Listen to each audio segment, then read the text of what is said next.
warahmatullahi wabarakatuh. Fatiha ila hutin Nabi Muhammadin sallallahu alaihi wasallam wa ala alihi washabihi wa azwajihi wa dzurriyyatihi wa sami'a masyarikil ardi ila magharibi fi barriha wa khususan ila sallallahu rabbana wa samadani sayyidina Syekh Abdul Qadir Jilani radhiyallahu anhu sahabil hasan al-Syadzili radhiyallahu faqih al-muqaddam Muhammad bin Ali wa Alawi Al-Habib Abdullah bin Alawi Muhaddad Sahib Ratib Al-Habib Umar Abdurrahman Atas bin Taha bin Hasan bin Yahya Sumaila Hafidzika Abdul Karim Nyanyi Sofia Qiyati Abdul Karim Abdul Fatah bin Ahmad Abdul Karim wa ta'ala Syekhina Kimun Fadlika wa Ramlanya Fatana Kusana wa Tahlan Sulam Faraja wa Basyimaka wa Sumaila Sultan Ulama Sahadu bin Abdul Salam Sumaila Hadrati Al-Imam Al-Ghazali Al-Fatiha أعوذ بالله من الشيطان الرجيم بسم الله الرحمن الرحيم الحمد لله رب العالمين الرحمن الرحيم مالك يوم الدين إياك نعبد وإياك نستعين الصراط المستقيم صراط الذين أنعمت عليهم غير المغضوب عليهم ولا الضالين بسم الله الرحمن الرحيم الحمد لله رب العالمين الصلاة والسلام على رسول الله سيدنا محمد وعلى آله وصحبه أجمعين قال المؤلف رحمه الله تعالى ونفعنا به وبعلوم أسرار في الدارين آمين سبحانك لا علم لنا إلا ما علمتنا إنك أنت العليم الحكيم رب اشرح لي صدري ويسر لي أمري واحلل عقدة من لساني يفقهوا قولي يا فتاح يا عليم يا فتاح يا عليم افتح علينا فتحا قريبا. Alhamdulillah, malam hari ini kita kembali dipertemukan oleh Allah Subhanahu wa taala dalam majlisil ilm, majlisil khair untuk kembali mengharap ridha Allah Subhanahu wa taala serta mengharap syafaat dari Nabi besar Muhammad sallallahu alaihi wasallam dengan menjalankan aktivitas belajar kita at-ta'allum. Seperti biasa, malam hari ini kajiannya tentang tasawuf. Sebelumnya mungkin saya jelaskan sedikit arti tasawuf itu. Dari awal mungkin ada beberapa hal yang kurang bisa kami jelaskan tentang hakikat tasawuf itu, karena kami juga mengikuti perkembangan di media sosial.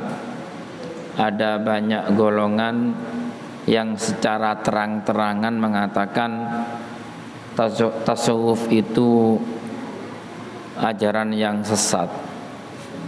Ini kok aneh ini ya. Tasawuf itu tidak ada dari Nabi. Masya Allah. Ini padahal tasawuf itu istilah ya. Jadi sehingga dalam kajian-kajian keilmuan tasawuf itu menjadi ilmu tersendiri, namanya ilmu tasawuf. Agak panjang kalau menjelaskan tasawuf itu secara definitif, secara epistemologis juga. Namun begini ya, tujuan manusia diciptakan oleh Allah itu adalah untuk beribadah. Ini sudah pasti, ini tidak bisa ditawar-tawar lagi. Dalilnya sudah jelas. Wa ma khalaqtul jinna wal insa illa liya'budun. Dan aku tidak ciptakan jin dan manusia kecuali hanya untuk beribadah. Proses beribadah itu ya dengan menjalankan yang wajib dan yang sunnah.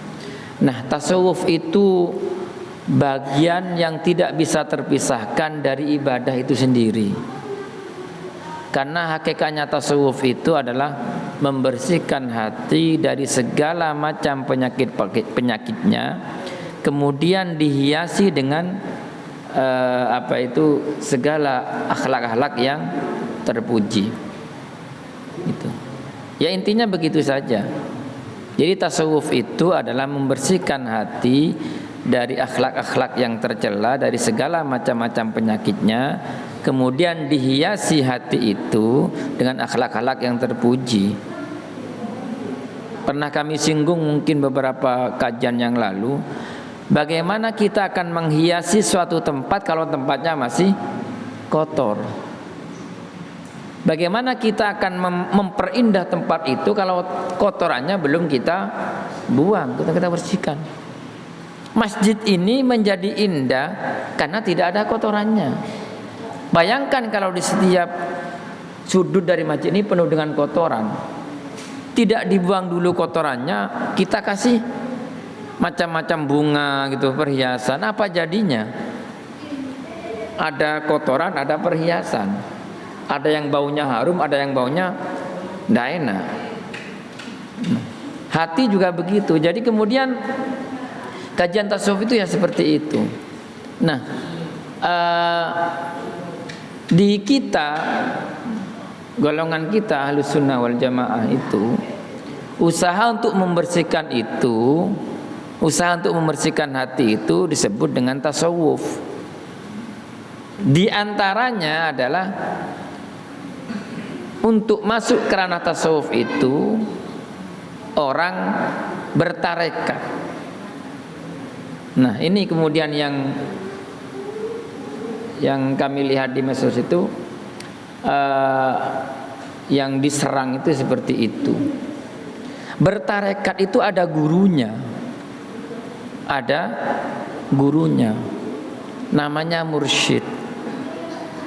Guru itu mentalkin muridnya, menuntun muridnya dengan wirid-wirid yang wiridnya itu bersambung silsilahnya, bersambung sanadnya kepada Rasulullah SAW.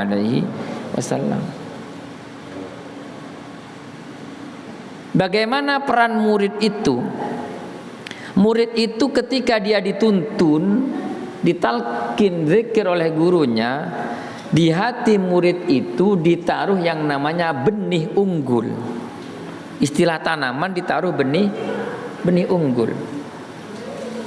Tidak serta-merta benih itu akan menjadi tumbuh kemudian berkembang dan berbuah tanpa dirawat oleh yang punya tanaman, yang punya kebun misalnya. Nah, tidak serta-merta zikir yang kita terima dari guru mursyid itu akan berkembang kemudian berbuah tanpa kita jaga hati kita. Tidak serta-merta sekali kita menerima talqin zikir itu kemudian kita diam saja kita akan menjadi orang baik, tidak mungkin. Harus ada usaha kita menjaganya. Lah, menjaganya itu diantaranya dengan bertasawuf. Hingga ulama itu mendefinisikan tasawuf itu adalah berakhlak. Tentunya akhlak yang mulia. Nah, kemudian kita lanjut kajiannya tentang bersabar dan bersyukur. Ini kita nyampe di faslun fis sabri 'alal balaya al khamsi. Bersabar terhadap cobaan-cobaan yang 5. Firman Allah Subhanahu wa taala, maaf kalau kami mengemukakan dalil Quran itu tidak pakai ta'awudz ya, langsung basmalah saja, karena kami punya pedoman, punya dalil. Jadi kalau misalnya setelah lafaz qala Allahu taala, firman Allah Subhanahu wa taala, itu sebagian ulama itu menyarankan tidak usah pakai ta'awudz, langsung basmalah saja.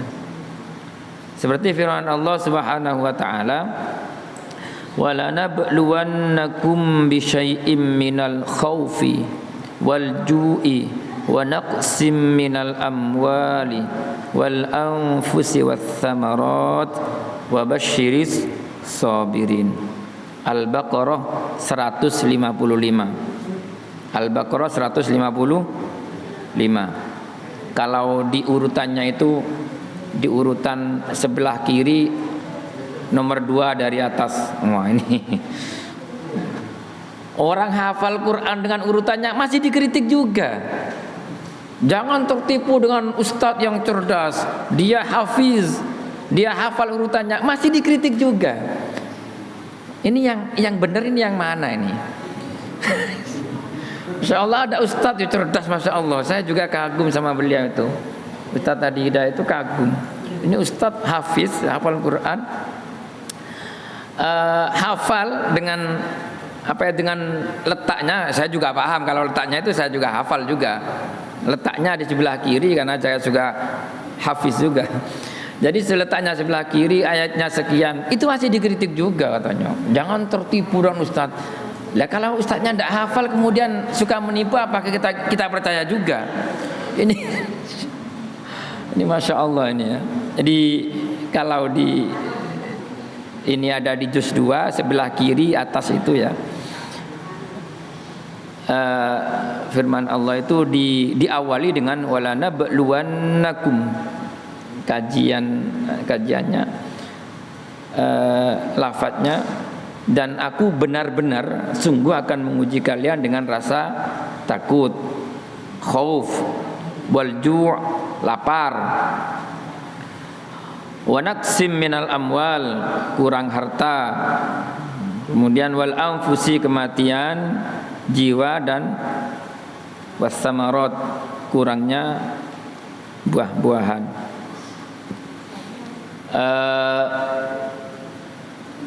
Kebutuhan manusia itu tentunya satu adalah makan, karena dia salah satu untuk bertahan hidup harus dengan makan. Ketika makanannya kurang, orang kadang tidak sabar. Tetapi ini yang zahir. Kami arahkan ke yang batin saja. Manusia itu ada jasmani, rohani.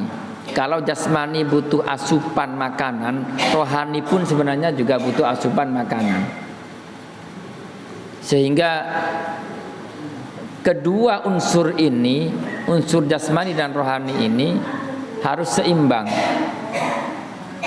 Rohani saja sehat, jasmani tidak sehat, ya aktivitasnya berkurang. Jasmani kuat, rohaninya tidak sehat, orang gila.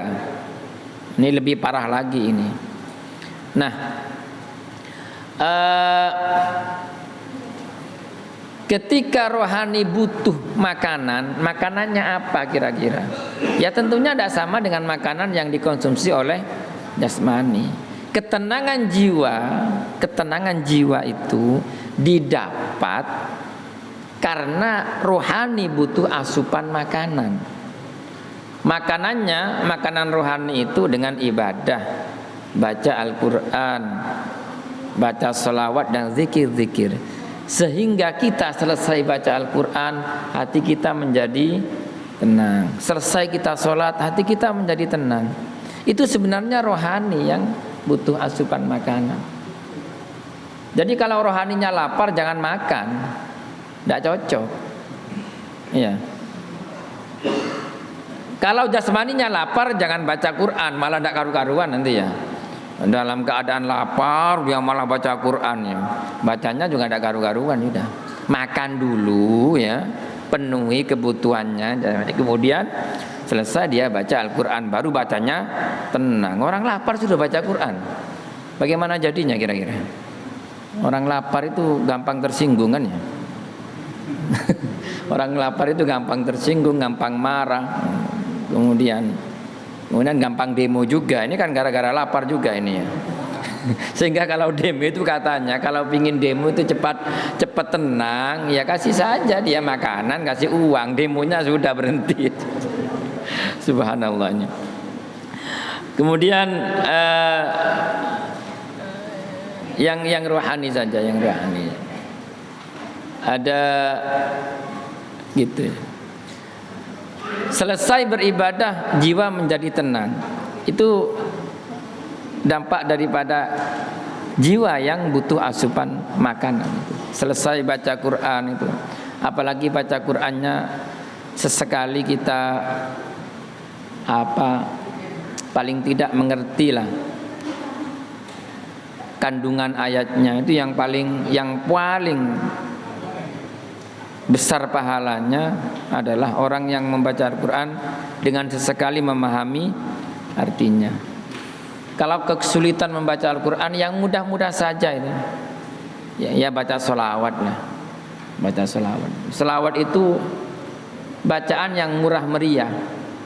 Murah meriah. Kenapa murah meriah? Tapi bukan murahan loh. Maaf. Sholawat itu murah meriah tapi bukan murahan. Sholawat itu bacaan yang menyambungkan jiwa kita dengan Nabi Sallallahu Alaihi Wasallam. Jadi sholawat itu sebagai wasilah kita menyambungkan jiwa kita kepada Nabi. Kalau guru saya mengatakan, si paling enak yang mau sholawat itu ya. Bacaannya sederhana ya, bacaannya tidak sulit tapi pahalanya luar biasa. Sehingga sekarang musim kan di mana-mana bersolawat. Majelis ini bersolawat, bagus itu, bagus. Yang tanpa sadar orang itu diajak bersolawat, diajak menyambungkan jiwanya kepada Nabi Sallallahu Alaihi Wasallam. Loh, gitu masih ada yang mengkritik juga. Oh, yang datang selawat itu bermacam-macam orang begini. Paling tidak ketika dia berselawat dia tidak melakukan dosa. Cukup sudah. Kalau nuruti yang ngeritik-ngeritik tidak akan selesai. Selama ada setan sama malaikat, pro dan kontra tetap ada. Selama ada malaikat sama setan itu tetap pro kontra tetap ada. Yang pro kepada kebaikan yang malaikat, yang kontra kepada kebaikan adalah setan. Selama itu juga masih ada pro dan kontra. Kemudian kalau tidak bisa sholawat terus-terusan, zikir-zikir yang lain, Sehingga kita baca Quran, kita baca sholawat, kita baca berzikir, itu juga wujud daripada kita bersyukur.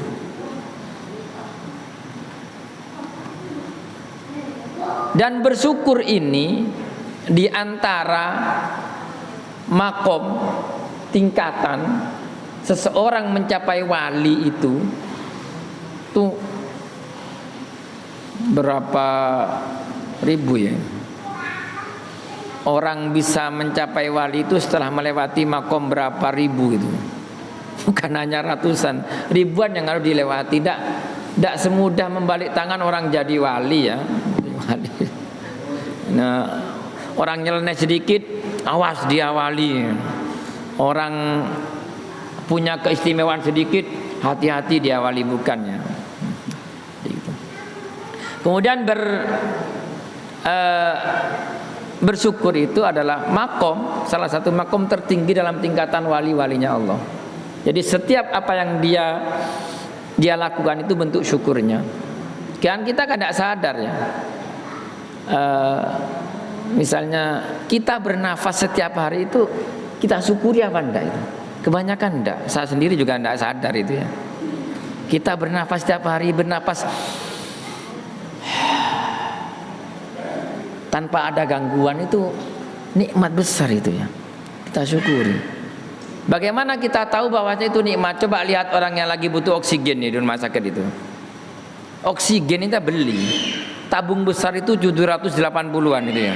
Hampir 800.000 itu. Itu udah asli itu, oksigen udah asli. Oksigen yang asli kita hirup tiap hari itu berapa ribu kita tarikan nafas itu.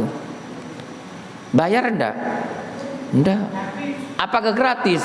Gratis sih gratis, tapi kita harus tahu diri. Itu bukan gratis itu kemudian kita seenaknya mempergunakannya.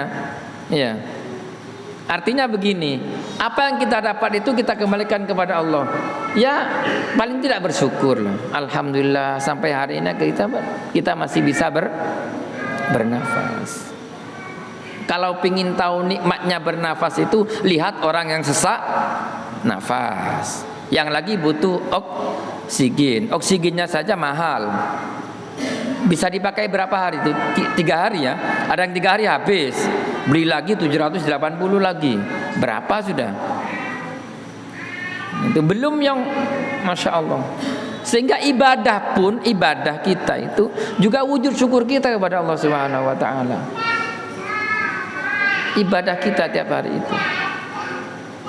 Sehingga Nabi yang sudah dijamin masuk surga itu ibadahnya luar biasa. Kita yang belum tentu masuk surga, kalau melihat amal kita kebanyakan lebih cenderung kepada neraka.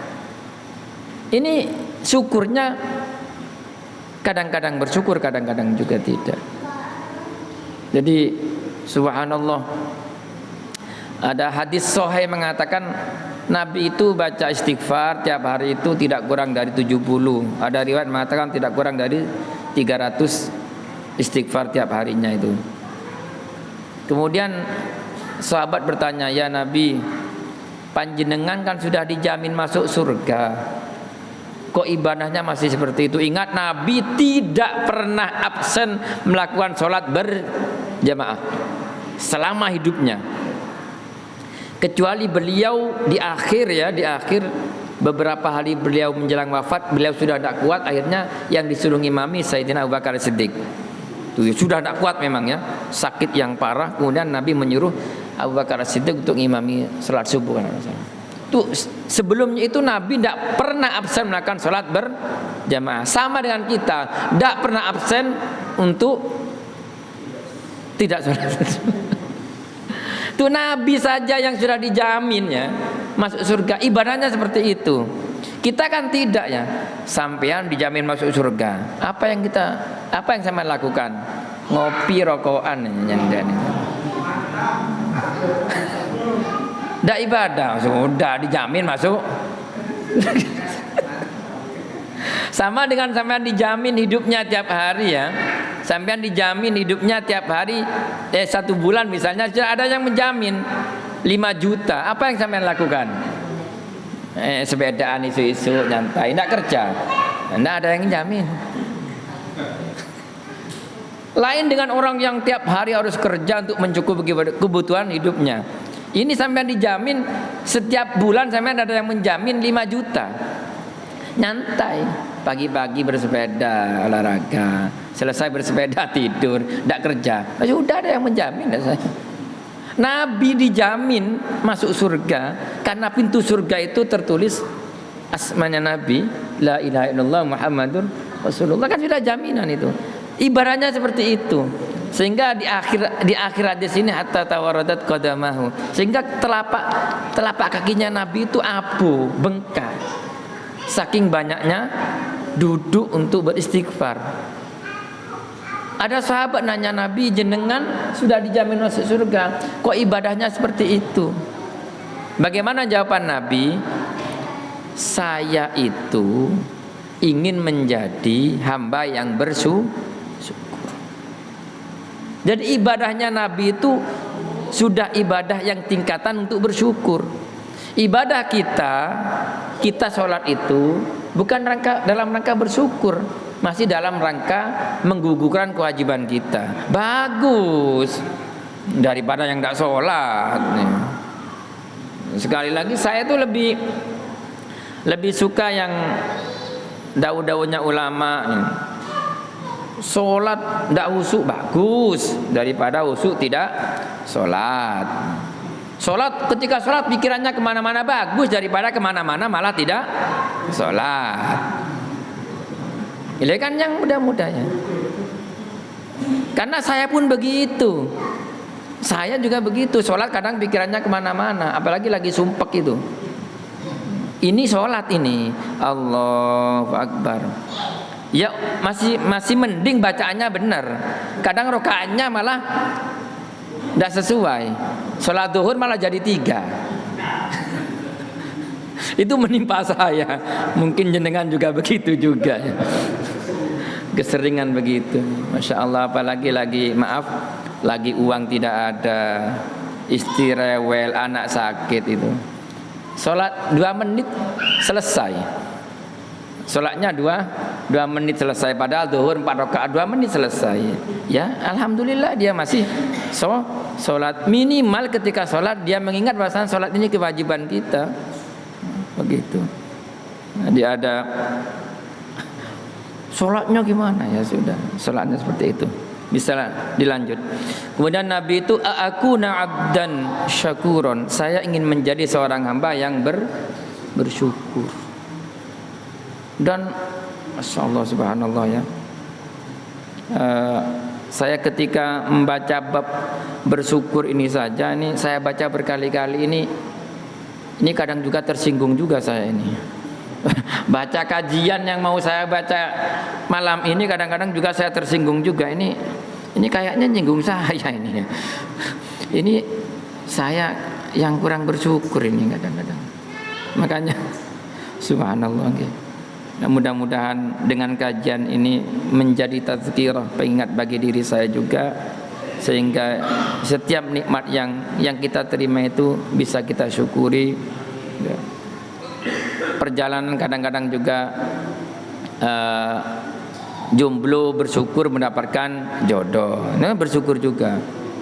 Dia menikah dapat istri idamannya, bersyukur. Nikah beberapa tahun punya anak, bersyukur. Anaknya dikasih normal jasmaninya, sehat, bersyukur. Besar sedikit anaknya ngaji ke TPQ bisa ngaji A I U babi bu, bersyukur. Besar lagi anaknya bisa hafal surat-surat pendek, bersyukur. Besar lagi bisa menghafal 1 juz, bersyukur. Ini kan begitu kan. Apa yang kurang? Mobil, ya pastilah. Siapa yang tidak ingin mobil? Siapa yang tidak ingin punya rumah mewah, mepet sawah ya? Ya pasti. Tetapi hal-hal yang kecil kadang kita tidak kita syukuri. Maaf ibu-ibu ya, ibu-ibu ya. Dapat belanja nafkah dari suaminya 10.000, bersyukur apa bertengkar ini? Bertengkar. Ini deh rezeki kita hari ini 10.000. Langsung marah dia. Naik sudah, dan darah tingginya langsung naik ini ya. 10.000 buat apa, Mas? Anaknya saja sanggupnya 5.000 kadang ya. Yang 5.000 buat apa ini? Mungkin nanti ketika Anda bersyukur dikasih nafkah sama suaminya pagi hari, bersyukur dapatkan 10.000, sore harinya siapa tahu rezeki Allah dikasihkan ke suaminya 50.000. Nah, tapi kan kadang-kadang juga tidak berpikir begitu ya. Berpikir tentang mana cukup ini. Nah, yang sekecil-kecil seperti itu jarang kita syukuri. Kita maunya bersyukur ketika mendapatkan nikmat yang besar-besar saja ini. Ya sama, saya juga begitu juga. Sekali lagi, ini kajian ini kadang juga saya baca, ini kadang saya tertawa sendiri ini. Saya baca begini, ya Allah, ini saya ini ya. Baca lagi ini, bab ini lagi. Loh, ini kok saya juga ini ya. Ini tersinggung ini saya juga. Tapi bukan tersinggung apa, ya Allah, ini nasihat bagi diri saya juga ya. Apa itu? Kadang kita makan itu kadang kerasa tidak enak, itu kita marah, maunya marah saja sama istrinya itu. Padahal kita makan tidak enak itu sekali itu saja. Mungkin ketika istrinya lupa tidak ngasih garam yang sesuai dengan takaran makanan masakannya ya, kita marah. Padahal kita makan enak sudah berapa tahun itu. Masya Allah, ini kadang juga malu saya juga nih ya. Iki kok nemen gitu ya, Insya Allah. Tapi mudah-mudahan sekali lagi saya berharap ketika membaca kajian bersyukur seperti ini pengingat bagi diri kami juga ya, bahwasanya apa yang kami dapatkan juga nikmat dari Allah ini bisa kita syukuri setiap saat. Juga mungkin ya, maaf, saya beberapa kali ketika Pak Yahya menghubungi saya, Ini tahadus bin nikmah. Saya jam 5 itu sudah ada pegang HP ya. Maaf, ini saya mungkin setengah 5 sampai jam 7 saya tidak pernah pegang HP. Siapapun yang menghubungi saya tidak. HP saya silent memang. Ini maaf, ini sudah lama sebenarnya ya. Sebelum ada bupati apa itu Perda mau saya sudah melakukannya ya. Kenapa? Ini berdasarkan hadis bahwa menjelang maghrib itu anak-anak disuruh jangan sampai berkeliaran, anak-anak kita itu ya. Itu kemudian diteliti oleh seorang peneliti di bidang pendidikan, itu masa-masa waktu-waktu keemasan untuk anak belajar itu. Jadi menjelang maghrib sampai jam 7 atau sampai jam 8 itu namanya golden time, itu waktu-waktu keemasan. Jadi kami berusaha untuk melakukannya itu, kecuali ada yang darurat mendesak harus kami lakukan itu. Tapi selama tidak mendesak, kami memang setengah 5 sampai jam 7 itu saya tidak pegang HP. Anak saya juga begitu. Anak saya ketika jam 5 sudah saya ambil. Itu pembelajaran bagi kita, Pak. Pembelajaran bagi kita kepada anak-anak kita, bahwasanya HP itu suatu keniscayaan, tidak bisa kita hindari sudah. Saya juga kadang-kadang marah sama anak saya karena keseringan nonton itu. Khawatir nanti lebih besar pengaruhnya itu daripada didikan orang tua. Makanya sesekali kita harus melihat perkembangan anak kita itu ya. Dan juga kekejaman ya. Apa itu kejamnya doktrin yang ada melalui medsos itu, Masya Allah lebih kejam daripada kenyataannya itu. Sekali lagi bahasa kita orang tersesat di kegelapan itu sudah biasa. Orang tersesat di kegelapan sudah biasa. Maklum gelap ya, tersesat. Tetapi ketika tersesat, justru ketika ada terang benderang begini yang lebih parah ini. Artinya apa? Orang belajar dulu tersesat itu karena masuk kepada suatu golongan. Sekarang tidak usah masuk sudah. Dia yang dimasuki. Makanya bersyukur kita punya anak-anak yang masih mau mengaji, mau menuntut ilmu melalui taman pendidikan Al-Quran dan lain-lainnya. Mudah-mudahan yang demikian itu dalam rangka kita sharing, kita berbagi, dengan harapan anak-anak kita itu bisa lebih meyakini apa yang kita sampaikan daripada apa yang diterima oleh mereka melalui media sosial. Mungkin sedikit yang bisa kami sampaikan. Mudah-mudahan kesemuanya kita diberi kesehatan oleh Allah Subhanahu wa taala, diselamatkan diri kita, diselamatkan keluarga kita, lingkungan kita, negara kita dari berbagai macam bencana. Kalau tidak salah kemarin ada gempa juga di Jakarta ya, Insya Allah. Ini kalau Pulau Jawa itu sebenarnya cenderung lebih aman daripada yang tinggal di sebelah selatan ya. Karena kalau yang Jawa ini kan tidak mungkin ada tsunami. Kata ilmunya begitu ya. Tapi ketika Allah berkehendak ya tidak ada yang tidak mungkin ya. Jadi yang tinggal di selatan Pulau Jawa ini yang tapi mudah-mudahan semuanya diselamatkan Allah Subhanahu wa taala. Pasuruan beberapa hari yang lalu juga ada angin puting beliung, Masya Allah nih. Ini sekali hujan dengan anginnya ya. Ya kadang-kadang juga saya berpikir salahnya kita juga ini ya. Kita kadang minta, ya Allah jangan hujan dulu ya. Kenapa? Ini ada saudara saya lagi mantu ini. Kok bisa mintanya itu minta tidak hujan? Ini ya kalau maaf ya kalau tinjauan tasawufnya itu bahasa yang perlu diluruskan ya. Jangan kemudian ya Allah jangan minta untuk tidak hujannya. Karena sebagian besar mungkin tetangga kita, saudara kita lagi butuh hujan. Karena kita saja yang ketika itu punya acara kadang-kadang ya Allah jangan hujan dulu ya. Ini maunya Tuhan kok diatur sama hambanya ini. Mulai kapan ada SOP itu hamba mengatur Tuhannya ini ya.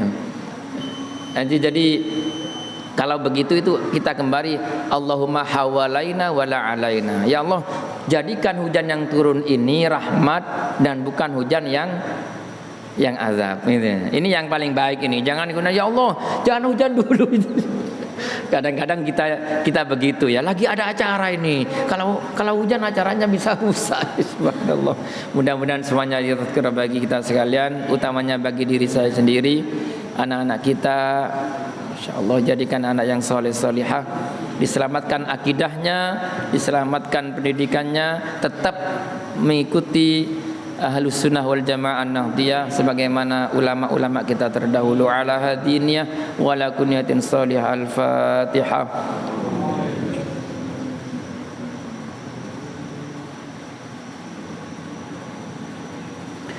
Bismillahirrahmanirrahim. Alhamdulillahi rabbil alamin.